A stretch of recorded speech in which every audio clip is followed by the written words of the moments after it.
Selamat pagi Bapak Ibu. Selamat datang pada pelatihan Teknopreneur Geospasial dan Geomatika. Kita akan mempelajari topik 2. Perkembangan teknologi dan isu-isu global bidang teknik geospasial. Subtopik 2, 3 isu-isu global terkait dengan pelestarian lingkungan. Isu-isu global lingkungan pada teknik geospasial.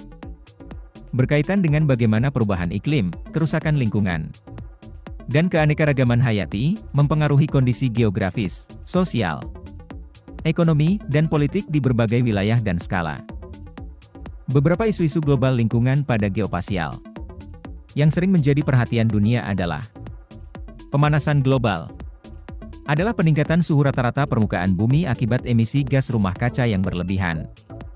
Penipisan lapisan ozon adalah berkurangnya lapisan ozon di stratosfer yang melindungi bumi dari radiasi ultraviolet.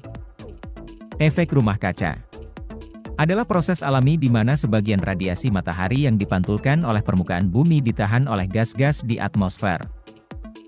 Hujan asam adalah hujan atau bentuk presipitasi lainnya yang memiliki tingkat keasaman lebih tinggi dari normal.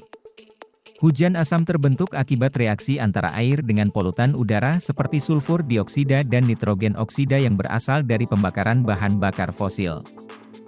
Penyebab utama dan efek negatif permasalahan lingkungan. Yang pertama adalah polusi udara, air, dan tanah. Polusi air menyebabkan penurunan kualitas air minum, penyebaran penyakit menular, dan kerusakan ekosistem air. Polusi tanah menyebabkan penurunan kesuburan tanah, erosi tanah, dan kontaminasi tanaman.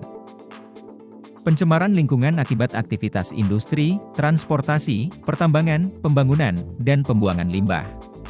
Polusi udara menyebabkan gangguan pernapasan, asma, bronkitis, dan penyakit jantung. Hutan yang gundul.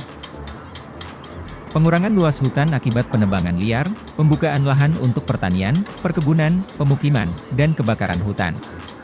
Hutan gundul menyebabkan hilangnya habitat satwa liar, penurunan cadangan karbon, perubahan iklim mikro, dan bencana alam seperti banjir dan tanah longsor.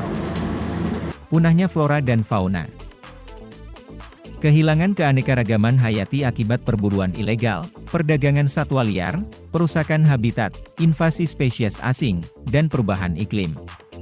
Punahnya flora dan fauna menyebabkan gangguan rantai makanan, penurunan fungsi ekosistem, dan hilangnya sumber daya genetik. Ketidakselarasan dokumen rencana tata ruang. Terjadinya konflik antara pemerintah provinsi dengan kabupaten kota dalam menentukan penggunaan ruang untuk berbagai kepentingan sehingga terjadi ketidakselarasan dokumen rencana tata ruang, dan dapat menyebabkan tumpang tindih perizinan pemanfaatan ruang, ketidakpastian hukum, dan kerugian ekonomi.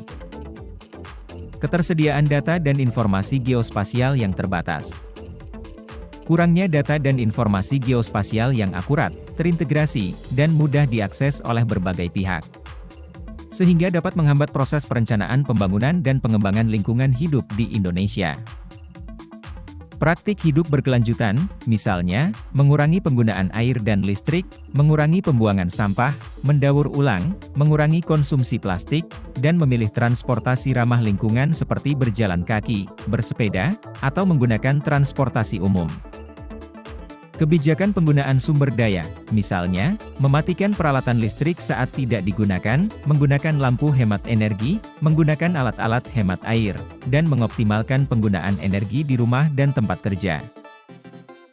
Berbagi pengetahuan dan pengalaman, untuk mengambil tindakan dapat membantu memperluas kesadaran lingkungan, serta memilih produk dan layanan berkelanjutan dan memiliki gaya hidup minimalis. Itu tadi materi tentang pelestarian lingkungan. Saya berharap dapat memberikan Anda wawasan baru tentang pentingnya pelestarian lingkungan. Saya juga mengajak Anda semua untuk berpartisipasi dalam upaya-upaya yang dapat menjaga kelestarian alam dan kehidupan di dalamnya. Selamat! Bapak Ibu sudah menyelesaikan sub 2, 3 isu-isu global terkait dengan pelestarian lingkungan.